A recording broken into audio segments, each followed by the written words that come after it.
ৰাতিটো কেকাই আছিল মানে ইহঁতে গৰম পানী কৰি হেক দিলোঁ গৰম পানীখিনি নাই মানে মোৰ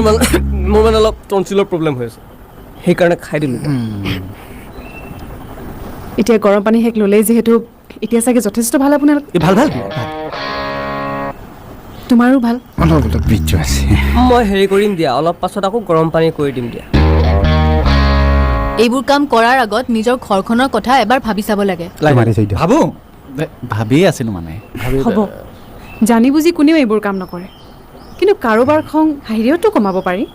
হা পাৰি আমিও খঙেৰে ষ্টাৰ্ট কৰা নাছিলোঁ আৰু খঙেৰে শেষ কৰিবলৈ যোৱা নাই আমাৰো বিবেক আছে আমি কি নিজক জুখিব নাজানো